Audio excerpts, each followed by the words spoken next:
Hercules ये नाम था उसका। अर्थात बड़े मज़े से सुनते हुए, किताब रखते हुए बोला, ये लड़की कुछ तो थी। उसकी बातें हंसने पे मजबूर कर देती थी। जी, वो पता नहीं कैसे मेरे कमरे में घुस आता है और गायब भी हो जाता है। मैंने उस पर अटैक भी किया, मगर वो बीस था, शायद आपकी तरह लगता था। अच्छा, तो बाद में आप कहेंगी कि मैं ही हरकुलिस हूँ। वैसे टेक्निकली देखा जाए तो आप भी हो सकते हैं, मगर मैं सोच में पड़ जाती कि आप बुरे हैं, मगर इतने बुरे नहीं। बहुत शुक्रिया। क्या मैं इसे अपनी तारीफ समझूं या बद तारीफी? अर्थात गाल पे हाथ रखते हुए उसके मासूम चेहरे को देखते हुए बोला, जो भी समझे। अच्छा, मैं कह रही थी, उसे मेरी मुमानी का नंबर चाहिए था। वो पता नहीं मेरी मुमानी से क्यों बात करना चाहता है, हालांकि मेरी मुमानी नहीं है। क्यों? तुम्हारे इतने मामू हैं, तुम मुमानी नहीं हो सकती। वो अपनी दाढ़ी खुजाते हुए उसे दिलचस्पी से देखकर बोला, दुराइना मुमानी है सिर्फ। ये भी हो सकता है कि कोई दुराइना मुमानी के पीछे पड़ा हो। अब खुदा चौंक पड़ा। हाँ देखिए ना, जब वो हमारे घर में आ सकता है, मुझे धमकी दे रहा है, मेरे पे अटैक कर रहा है, तो असल मसला तो इस घर से है। इस घर के रहने वालों से पहला टारगेट मैं थी, और अब दुरायना मुमानी। तुम्हें ऐसा क्यों लगता? ये कागज़ देख लीजिए, इसमें वो मेरी मुमानी का नंबर मांग रहा है। बख्तावर ने अपनी मुट्ठी को खोलकर उसे कागज़ दिखाया। अदात ने सीधा होकर उससे कागज़ दिया और कागज़ को देखा, जिसमें लाल मार्कर से लिखा था कि इसमें अपनी मुमानी का नंबर लिखो। राइटिंग काफ़ी अजीब थी, मतलब डराना सा तासुर दिया था। ये तुम्हें कहाँ से मिला? साइड टेबल पर। देखिए, मुझे अब डर लगने लगा। इस घर में आपके अलावा कोई नहीं, और मैं चाहती हूँ कि कोई भी नुकसान हो तो ये आपके इल्म में हो। मेरे इल्म में क्यों? क्योंकि मेरी जिम्मेदारी आप पर है, और कुछ भी होता है तो दुनिया आपको ब्लेम करेगी। मैं नहीं चाहती कोई आप पर इल्ज़ाम लगाए। आप गुस्से वाले ज़रूर हैं, मगर बुरे नहीं, और किसी मासूम के साथ बुरा हो मुझे अच्छा नहीं लगता। हदात का दिल रुक सा गया। मैं नहीं चाहती कोई आप पर इल्ज़ाम लगाए। कोई जवाब दिया इसने? बेल्टू से इसकी चमड़ी उधेड़ दो, और आज के आज पता लगाओ कि इसके पीछे किसका हाथ था। अनान चलता हुआ उसके पास आया, जो होटल के टेरेस पे खड़ा अपने वर्कर से बात कर रहा था। उसे वहीं खड़े खड़े सिगरेट सुलगाई। सिकंदर ने उसे कनखियों से देखा, फिर रेलिंग को एक हाथ से थामे हुए बोला, अब क्या कह रहा है? फिर उससे गहरा सांस लिया। ठीक है, मैं शाम के टाइम आऊँगा। फोन रखकर उससे हन्नान को देखा, और उसकी उंगलियों में दबी सिगरेट लेकर खुदकश लगाने लगा। बस, हर चीज़ मेरे से छीनना तुम। हन्नान ने दांत पीसते हुए सिकंदर को देखा, जो नीचे शहर को देखते हुए एकदम सोच में गुम हो गया था। तुम्हारा नाम ना मुझे देवदास रखना चाहिए था। बीवी जिंदा बच के भी आ गई, ठीक भी होगी अल्हम्दुलिल्लाह, मगर तुम अभी तक उदास दिख रहे हो। सिकंदर ने उसे देखा, फिर सिगरेट का गहरा कश लेते हुए बोला, मैं कोई उदास नहीं, बस अंदर की आग है जो तब तक नहीं बुझेगी जब तक मैं रेख के हमला करने वालों का काम तमाम न कर दूं। मेरी वजह से हन्नान, मेरी वजह से रमशा को तकलीफ पहुंची। वो जिस तकलीफ से बचकर बिल्कुल ठीक होने वाली थी, कि दूसरे अजाब में मुब्तला हो गई। अब जो दवाइयाँ उसे इन्फेक्शन न होने के लिए लेनी थी, उसके साथ वो अब दिल और गुर्दे की लेगी। उसे सिगरेट जमीन पर फेंकते हुए जूते से मसलते हुए कहा। हन्नान ने अपनी आंखें घुमाई और एक बार फिर जेब से सिगरेट निकालकर अपने लिए सुलगाई।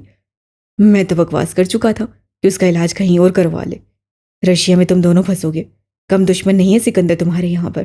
पाकिस्तान में फिर तुम बच जाते थे। यहाँ तो हर मिनट पे किसी न किसी इंसान की मौत लिखी होती है, मगर तुम हो अपनी मर्जी के मालिक। अब भुगतो। भुगत ही रहा हूँ। है, दुरीना भाभी क्या कर रही हैं? सो रही है। जब से आई सोई ही नहीं। अब तबीयत खराब हो रही तो मैंने जबरदस्ती उसे लुटाया, वरना अभी भी कह रही थी कि रमशा के पास ही बैठना है। मैंने कहा, अभी रे साहिबा तो ठीक हो जाना है, तुम्हारा ना इलाज करवाना पड़ जाए, और भाग की तरह मेरे पास हराम की कमाई तो हरगिज नहीं है। सिकंदर किसी बात पे नहीं डटका, जितना हन्नान की रे कहने पे ठहर कर उसे देखा। रे, क्या मतलब है तुम्हारा? वो सीधा हुआ और उसे देखा। पोसेसिवनेस की वो हन्नान को अभी से महसूस होने लगी थी। हाँ तो रे कहा है, क्या गलत कहा है? सिकंदर को वैसे ही हाथों में खुजली हो रही थी। उससे हन्नान की नाक पर मुक्का मारा। ओफ अल्लाह!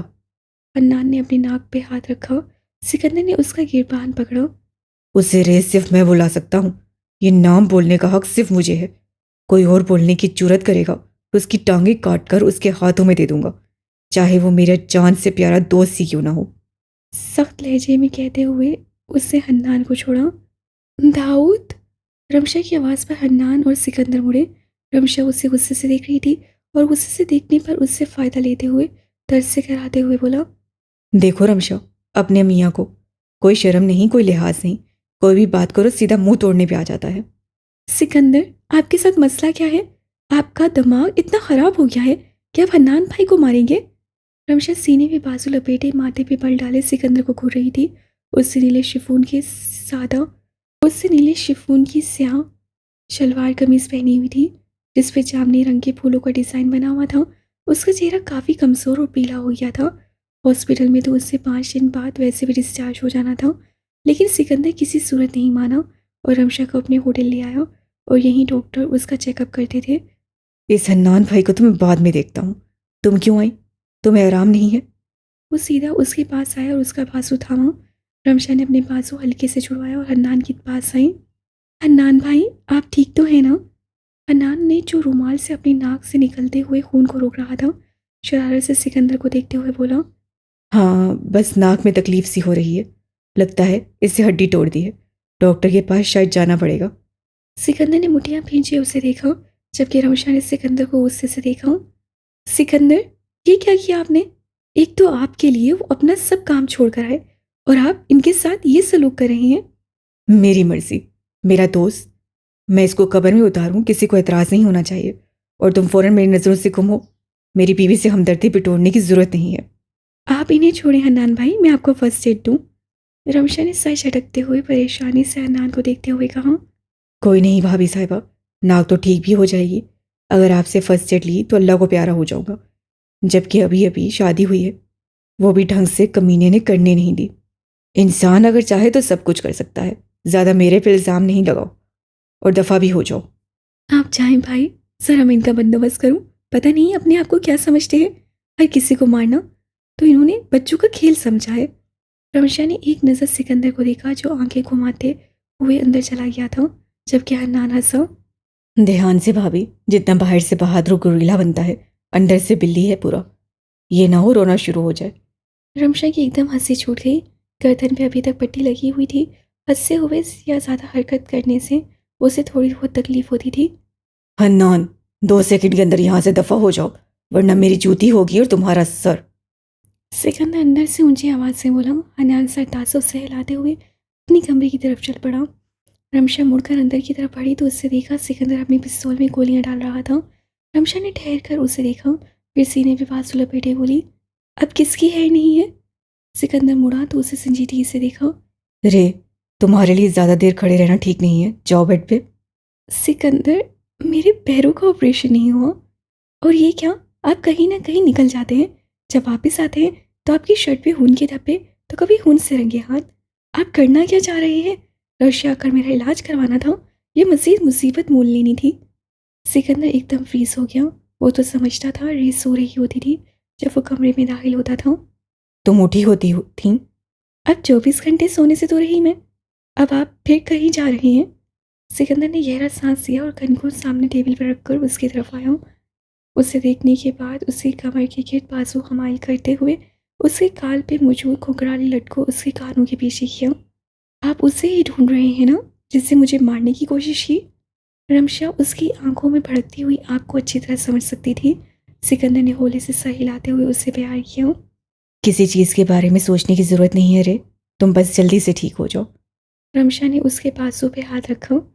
मैं ठीक हूँ सिकंदर, लेकिन ये जो आप कर रहे हैं इसमें बर्बादी है और कुछ नहीं। वो शख्स जिससे मुझे मारने की कोशिश की, ये वही है सिकंदर जिससे मुझे धमकी दी। इस खतरे के दायरे में तो मैं निकल आई, लेकिन इसमें आप मौजूद हैं। वक्त है हन्नान भाई, और अब आईना। मुझे पता है वक्त महफूज हाथों में है, उससे कुछ नहीं होगा, मगर फिर भी खतरे में तो है ना। तो तुम कहना क्या चाहती हो? इस खतरे से बचने के लिए उसकी ख्वाहिश पूरी कर दूं, है ना? यही चाहता था ना वो ब्लैकमेलर? सिकंदर की आंखों में गुस्सा था, मगर लहजा काफी नरम था। रमशा ने उसके दोनों गाल थामे। सिकंदर, मैं आपको नहीं खो सकती, मैं बख्तावर को नहीं खो सकती। आप तो हन्नान भाई और आयना भी यहाँ है, किसी को कुछ हो सकता है। अगर आप में से किसी को कुछ भी हो गया तो मैं अपने आप को माफ नहीं कर सकूंगी। श्श। सिकंदर ने अपनी पेशानी उसकी पेशानी के साथ दिखा दी। तुम किसी को नहीं खोगी रे, तुम एक बहुत मजबूत लड़की हो। अपनी कमजोरी को अपने ऊपर हावी ना होने दो, उसे अपनी ताकत बनाओ। मेरे पे भरोसा है ना? है भी कि बस ऐसे ही दिल रखने के लिए कहती हो? वो होले से हंसी, फिर अपना सर हिलाया। मुझे अब इशारों की ज़ुबान समझ नहीं आती लेडी। वो उसकी पेशानी को छूकर सीधा होते हुए बोला, हाँ है भरोसा। तो बस अब ये फजूल सा स्ट्रेस तुम्हारे माथे पे नजर ना आए। उससे उसकी पेशानी पे मौजूद पल की तरफ इशारा किया। और अब चलो बैठो, काफ़ी देर हो गई है खड़े हुए। अब तो मैडम के जूस का टाइम हो गया है। दिल नहीं जा रहा, मैं बाहर जाना चाहती हूँ सिकंदर, कमरे में दम घुटता है। कोई नहीं घुटता। अब ये बच्चे की तरह बहाने मत करो और चलो शाबाश बेड पे। उससे साइड टेबल पे बजर बटन दबाया और उसे बेड पर बिठाया। दिल खराब होने वाली फीलिंग तो नहीं आ रही? रमशा ने नफी में सर हिलाया। नहीं, वो भला क्यों होगी? वो ऑपरेशन से पहले तक तुम्हारा सर भी चकरा रहा था, तुम्हें उल्टी भी आ रही थी, तो इसलिए पूछा। वो, उसको तो हफ्ता भी हो गया। वो बस ऐसी होम सिकनेस थी। दरवाज़ा नॉक कर खोलते हुए एक लड़की ने अंदर सर किया। काबू, आई एम हियर। रमशा ने देखा तो एकदम चौंकी। सिकंदर ने भी देखा। वो नीले बालों वाली कोई शोक चंचल सी लड़की बबलगम चबाते हुए सिकंदर को देखकर मुस्कुरा रही थी। रमशा ने घूरकर उसे और फिर सिकंदर को देखा, जो सीधा होते हुए सर हिलाकर बोला, साशा, आओ अंदर। कौन है ये? रमशा नरमी से पूछना चाहती थी, मगर उसे अपनी आवाज़ ना चाहते हुए भी सख्त लगी। सिकंदर ने उसे देखा तो मुस्कुराहट को दबाने के बजाय खुलकर उसे दिखाते हुए बोला, ये साशा है। और साशा, ये मिसिस काबू। वो अंदर चलते हुए रमशा के पास आई और अपना हाथ आगे किया। रमशा ने उसका जायजा लिया। ब्लैक शोल्डर कट टॉप और ब्लू जीन्स से मलबूस हाई हील्स पहने वो काफ़ी स्मार्ट, सांवली मगर खूबसूरत नकूश की लड़की थी। रमशा को उसकी मौजूदगी कुछ खास अच्छी नहीं लगी। पता नहीं, सिकंदर और उसके दरमियान एक मूवमेंट चल रहा था। कोई ना कोई आ जाता है। हाथ मिलाकर बोली, आपका तारुफ। उसने अब की बार ऐसे से साशा से पूछा। सिकंदर सर की कनमोल हूँ, लाइक वर्कर, इनकी केस हैंडल करती हूँ। मुझे ये लड़की अच्छी नहीं लगी। रमशा ने दिल में खुद को कहते हुए ज़बरदस्ती मुस्कुराकर उसे देखा। रमशा ने सिकंदर को हाथ पकड़कर अपने साथ सामने बिठाने का इशारा किया। सिकंदर को बड़ी हंसी आई। ये लड़की ट्रैम्पल करने से बाज नहीं आएगी। वो कुछ भी कहे बिना उसके साथ बैठ गया। साशा दिलचस्पी से देखते हुए सामने कुर्सी पर बैठ गई। ओह मिसेस सदीद, आपको घबराने की ज़रूरत नहीं है। काबू की नज़र सिर्फ आप पर हमेशा जमी रहने के लिए बनी है, और मेरी मेरे हस्बैंड फिन पर। काबू, ये काफ़ी डेंजरस है। सिकंदर हंसा। रमशा के कंधे की गेट बाजू पे लाकर बोला। रमशा जहाँ उसके हस्बैंड के जिक्र पर रिलैक्स हुई, वहाँ अभी तक उसके चुलबुले अंदाज से बेचैन हुई। आखिर बीवी किसकी है? एक तो आपकी बहनें पता नहीं कहाँ से टपक कर आ जाती हैं। अब तुमने इसकी क्या मदद की है जो ये तुम पर फिदा है? ये बात उससे सिकंदर से उर्दू में कही। इस लड़की का मेरी मुंह बोली बहन होने पर तुम्हें एतराज़ है, या इसका मेरी गर्लफ्रेंड ना होने पर? सिकंदर ने भी उर्दू में कहा तो रमशा ने जोर से उसकी पेट पर कोनी मारी। सिकंदर सीधा हुआ। बहन सिर्फ आपकी दो हैं, एक सोफिया आपी और दूसरी अनीका। बस बाकी सब गैर हैं आपके लिए, समझे? सब ठीक है ना, या मेरे से कोई मसला है? साशा ने मज़े से उस कपल को बात करते हुए देखकर कहा। नहीं, तुम्हें काम के लिए बुलाया है। रे से जो पूछना है पूछो, और मुझे बताओ कि हमला करने वाला कौन हो सकता है। तुम्हें तो मेरी दुश्मनों की लिस्ट पता है। रमशा ने उसे देखा। अच्छा, तो इसको आपके दुश्मनों की लिस्ट भी पता है, जबकि मुझे तो यहाँ पर आपके दोस्तों तक के बारे में नहीं पता। या अल्लाह, रे को क्या हो जाता है? इतना कौन पोजेसिव होता है? इससे तो खतरा नहीं महसूस करना चाहिए। हाँ, वैसे ही जैसे आपको हनान भाई से खतरा नहीं महसूस करना चाहिए। रमशा उसकी सोच पढ़ते हुए बड़बड़ा कर बोली। यार मैं इतना ऊंचा सोचता हूँ। इतना कौन पोसेसिव होता है? सच में ये आप ही कह रहे हैं? चुप करो यार। सिकंदर तंग होकर बोला। साशा ने अपना फोन बैग से निकाला। 522 लोगों में से 100 लोग तो मर चुके हैं, लेकिन जो मर चुके हैं उनकी फैमिली की लिस्ट मौजूद है। हो सकता है वो आपसे बदला लें। ये तो है रशिया की लिस्ट।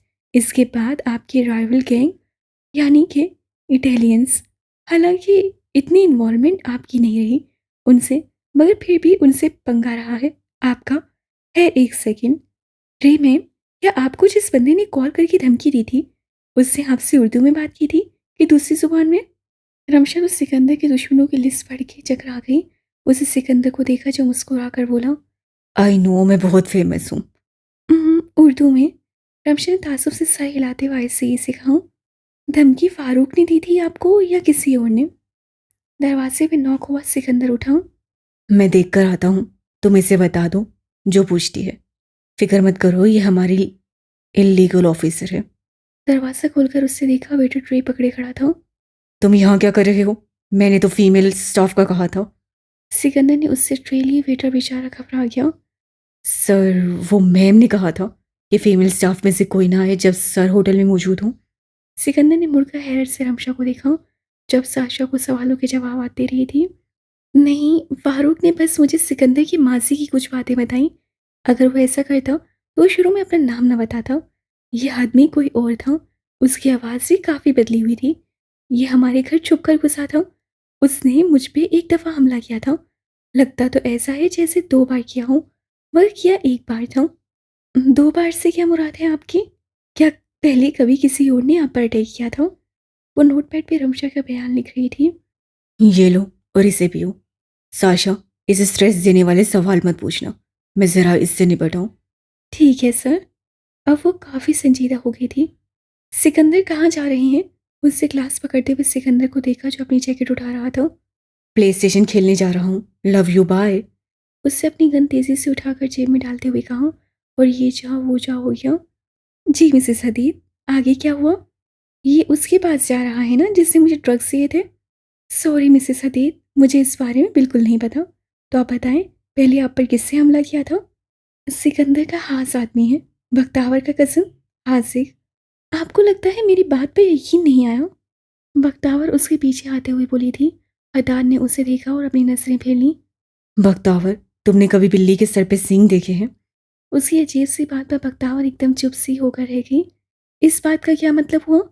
अदान ने सॉफ्ट ड्रिंक की कैन की बोतल निकाली और फ्रिज को बंद करते हुए बोला, जो पूछा है उसका जवाब दो। नहीं देखे, जब होते ही नहीं है तो देखो कैसे? वो कहते हुए उसे देखने लगी, जो सर हिलाते हुए कैन से स्प्राइट की घूंट लेते हुए बोला। लेकिन मैंने तो देखे हैं। क्या तुम इस बात पर यकीन करोगी? बख्तावर मुंह खोले कुछ कहने लगी, तो फिर कुछ सोचकर बंद करते हुए उसे देखने लगी। नहीं ना। आपकी बात और मेरी बात में बहुत फ़र्क है। मैंने ये नहीं कहा कि कोई अजीब सी मखलूक देखी है।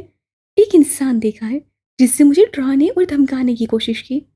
उसकी बात मुकम्मल होने से पहले ही खुदात बोला। क्या तुम डरी? बख्तावर ने उसकी बात पर उसे घूरा और तेजी से बोली, डरती तो मैं किसी के बाप से नहीं हूँ। वैसे भी जब इतने डराने से रीछ के साथ अकेली रह सकती हूँ, तो वो तो फिर जेंटलमैन बंदा था। हदाद हंसा।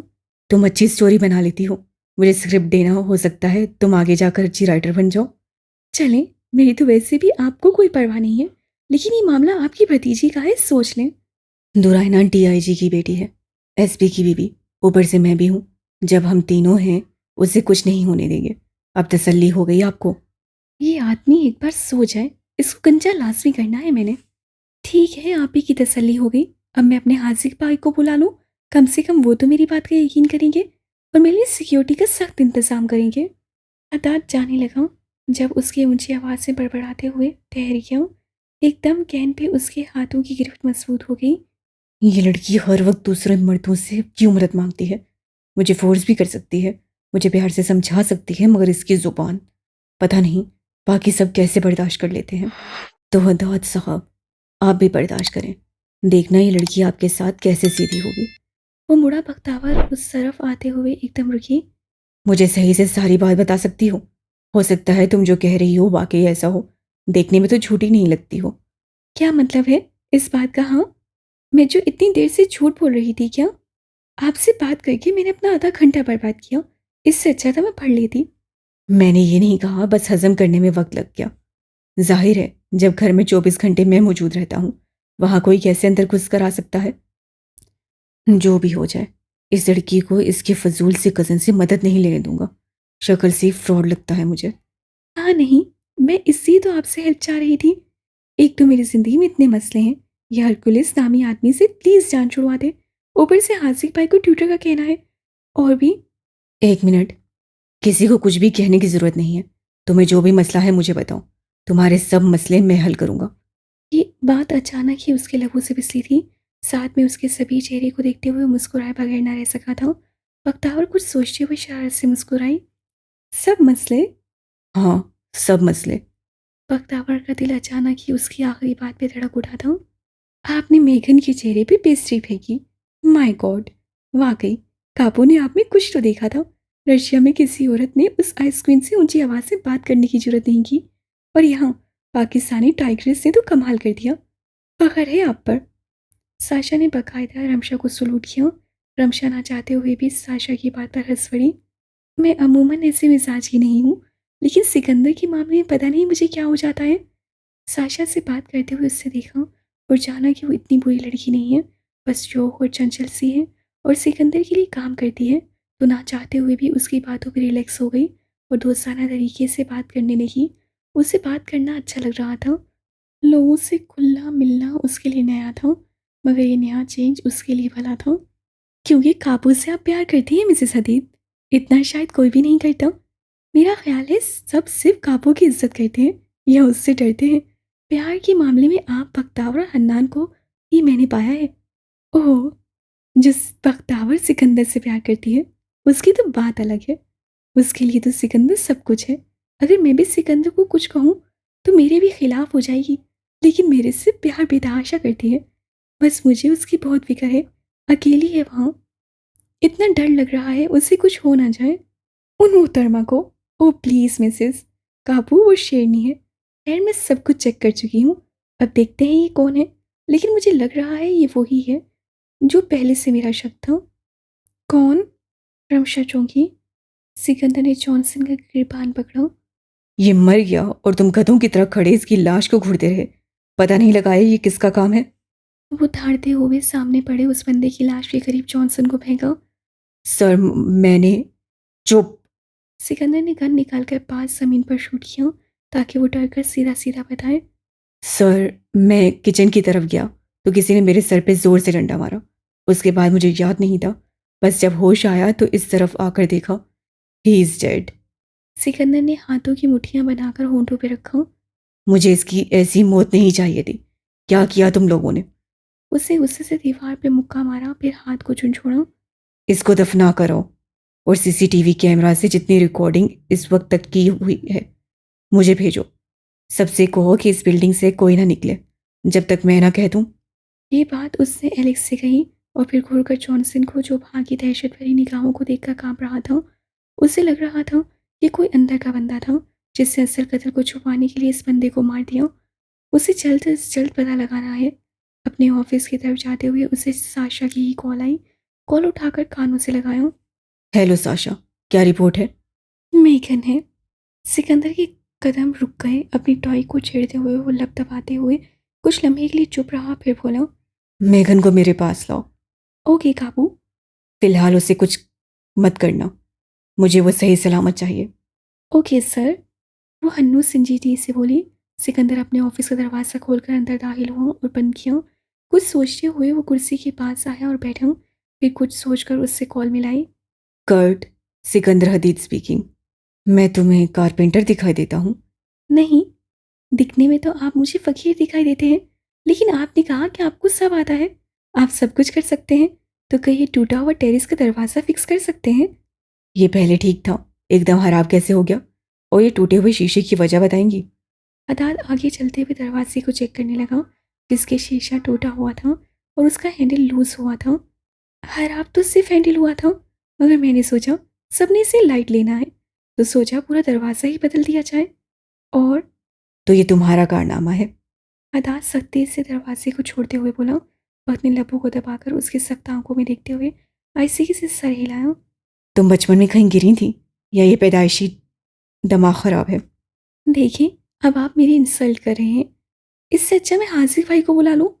भाड़ में गया हाजिर भाई। अगर तुमने अब उसका नाम मेरे सामने लिया तो मैं। उंगली उठाकर तेजी से बोलता उससे करीब आया। तो आप क्या? हाँ, मैं नोट कर रही हूँ। आप उनके जिक्र से बहुत चिढ़ते हैं। आपकी आंखें गुस्से से आग बगोला हो जाती हैं। मामला क्या है? उन्होंने तो आपका कुछ नहीं बिगाड़ा। फदाद की आंखें उसकी बात पर अजीब हो गईं, फिर सर झटक कर बोला। बस देखने में लोफर सा लगता है। तुम नीचे जाकर पढ़ लो, मैं इसे फिक्स करवाने के लिए किसी को बुलाता हूँ। वो अब नॉर्मल हो चुका था और दरवाजे का जायजा लेने लगा। बख्तावर हंसकर उसके बाजू पे हाथ मारते हुए बोली, लो जी, ये काम मैं भी कर सकती थी। वो एकदम संजीदगी से साइड पे हुई जब हदाद ने उससे और अपने बाजू को देखा। आपको इसलिए करने को कहा क्योंकि आपका कहना था आप कुछ भी कर सकते हैं। इंसान हूँ, जादूगर नहीं। खैर, इतना भी मुश्किल काम नहीं है। मैं इस साइज का शीशा बाजार से ले आता हूँ, और तुमने कोई भी ऐसी वैसी हरकत की, कोई चीज़ टूटे ना टूटे, तुम्हें ज़रूर तोड़ दूंगा। बगदावा ने शरारत से उसे देखते हुए अपने लब दबा लिए। अगर आपको इतना डर है तो मुझे अपने साथ ही ले जाइए, आउटिंग भी हो जाएगी और मुझे आइसक्रीम भी खिला देना। 10 पेपर्स आज पूरे एक दिन में किए हैं। सच में सर चकरा गया है। हम पिकनिक पे नहीं जा रहे, तुम घर पे बैठो। वो सर लहजे में कहते हुए जाने लगा।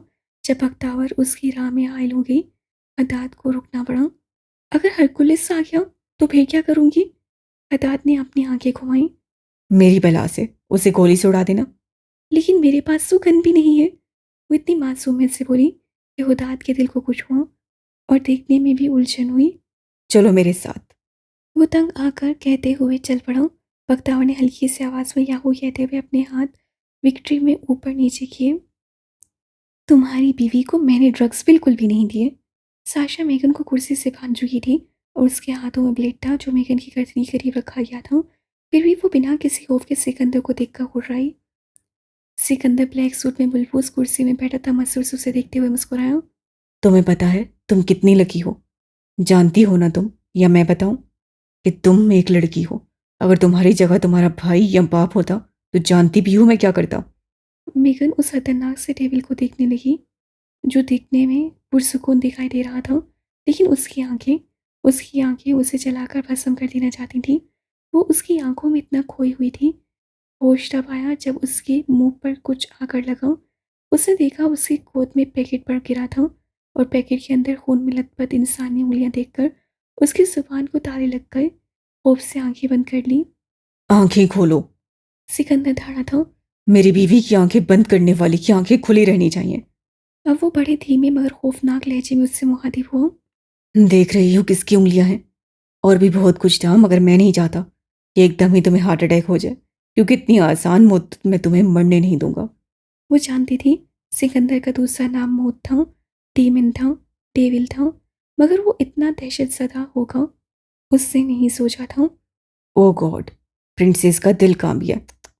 यार, ये तो कुछ भी नहीं है ना। साशा, उठा लो इस पैकेट को। उससे साशा को इशारा किया।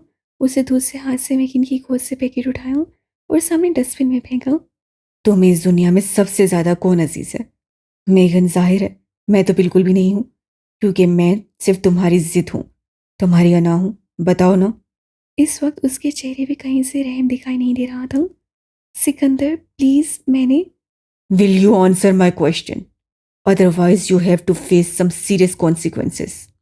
मेरी बात का जवाब दो वरना तुम्हें बड़े संजीदा अंजाम का सामना करना पड़ेगा। मेरी बेटी। साशा के चेहरे पे हैरत से भरे तासुरात उभरे, जबकि सिकंदर बिल्कुल नॉर्मल था, लेकिन चेहरे पे एक सालिम सी मुस्कुराहट नुमादार हुई। तुम्हारी बेटी नोरमा है ना? मेघन ने एक झटके से उसे देखा। सिकंदर की मुस्कुराहट मजीद गहरी हो गई। तो तुम्हें कैसे पता चला? मैं बस सिकंदर हदीद हूँ, तुम्हारे लिए बस इतनी वजाहत काफ़ी है। अब मुझे बताओ, अगर मैं तुम्हारी बेटी को तुम्हारे सामने ड्रग्स दूँ, वही ब्लडी केटामीन, और तुम एकदम बिल्कुल बेबस हो जाओ, तो फिर तुम्हें कैसा महसूस होगा? वो गेम खेलना जानता था। वो खेलते हुए ऐसे बाजी पलटता कि खेलना वाला तो क्या, देखने वाला भी देखता रह जाता था। इससे मेरी बेटी का क्या कसूर है सिकंदर? देखो, उससे तुम्हारा कुछ नहीं बिगाड़ा। तो रे ने तुम्हारा क्या बिगाड़ा था? बोलो। उस बेचारी मासूम सी लड़की ने तुम्हारे साथ कौन सी ज्यादती की थी जो तुमने उसे मौत के कुएं में फेंक दिया था? वो अब धाड़ कर साशा से छुरी लेते उसकी थोड़ी पर रखते बोला। मेगन को तो लग रहा था कि अभी एक सेकंड में उसकी गर्दन उड़ा देगा। गुस्से में कभी कभार उसका दिमाग फेर जाता था, लेकिन वो नहीं जानती थी कि ज़रूरत पड़ने पर वो खुद को काबू रखना जानता था। ये उसकी माइंड गेम्स में था।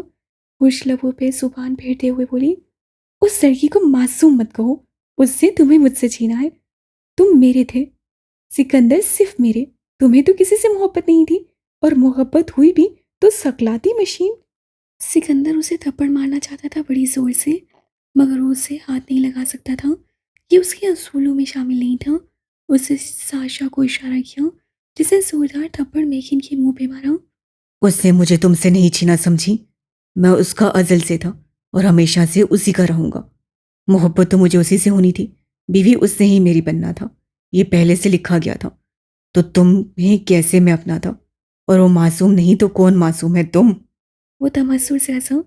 सबके साथ हुकअप करने के बाद तुम ये तवक्का लगाती रही कि मैं तुम्हें अपनाऊंगा। रेली, अपने बाप जैसा समझा हुआ है मुझे। अपने एक्स बॉयफ्रेंड कैरेट से बेटी भी है तुम्हारी, मगर फिर भी मैं चाहिए हूँ। कैरेट? कापू, कैरेट तानवी से मेगिन की बेटी है? कैरेट तानवी तो... हाँ, कैरेट तानवी, इसके बाप के दुश्मन का बेटा। इसका 4 माह उसके साथ अफेयर चला। कैरेट बुज़दिल आदमी था, सबसे ये सीन छुपाए रखा क्योंकि बाप के हाथों से मरना नहीं था।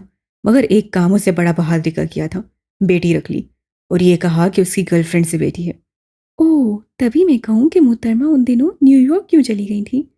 सिकंदर, वो सिर्फ एक्सीडेंट था, वरना तुम्हें पता है मैं किस तरह की लड़की हूँ। मुझे कैरेट ने नशा दिया था सिकंदर, उससे मेरा फायदा... वो घबराहट के मारे जो जहन में आ रहा था बोले जा रही थी। सिकंदर ने उसकी बात दृष्टि से काटी। बस वो फायदा उठा ही ना ले। है, मुझे अब मजीद तुमसे कोई बात नहीं करनी। अब तुम्हारी सजा ये है कि तुम अपनी बेटी से दूर होगी, हमेशा हमेशा के लिए। और इस जिंदान से तब तक नहीं निकलोगी जब तक तुम्हें एहसास नहीं हो जाए तुमने क्या किया है। मारने का तो मुझे बहुत दिल था, मगर इतनी आसान मौत तुम्हें हरगिज नहीं दूंगा, क्योंकि तुमने मेरी रेह को तकलीफ दी है, जिसकी वजह से मैं आज जिंदा हूं। उन सब हादसों के बाद भी उसी की वजह से जी रहा हूं। अब जो जी मैं इसके साथ करो साशा, मगर इसे मरने मत देना। इसे एहसास दिलाना कि वजूद से रूह निकालने की कोशिश में होती तड़प क्या होती है। वो छुरी फेंक कर घूम गया। मेगन अपना आप छुड़ाने की भरपूर सही करने लगी। प्लीज सिकंदर, मेरी बेटी बहुत छोटी है, तुम ऐसा नहीं कर सकते। डैडी को पता चला तो वो तुम्हें मार देंगे। सिकंदर छोड़ो।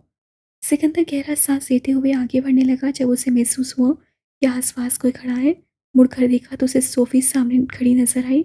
वो सर झटक कर जाने लगा तो आगे उसे फिर सोफी नजर आई। जब कभी वो किसी के साथ ज्यादती कर जाता था तो ऐसे ही सोफी उसको नजर आने लग जाती थी। उसका चेहरा, उसका वजूद रोशनी में डूबा एहसास दिलाता था कि वो गलत कर रहा है। उसे ऐसा नहीं करना चाहिए था। सिकंदर गुस्से से एक बार फिर आगे बढ़ा। अब उसे लग रहा था सोफी उसका पीछा कर रही है। नहीं सोफी, अब मामला रेखा है, मैं अब बिल्कुल भी नहीं रुकूंगा। उसके कानों में आवाज गूंज रही थी, वो माँ है। तो मेरी रे कुछ नहीं है, उस पर हमला करने वालों को बख्श दूं। जाओ यहां से सोफी, मैं तुम्हारी बात नहीं सुनूंगा। उसने गलती की है, अब उसे गलती की सजा भुगतनी पड़ेगी। सिकंदर तेजी से बोलते हुए लिफ्ट को खोला और अंदर चल पड़ा। उसके साथ ही सोफी का अक्स गायब हो गया।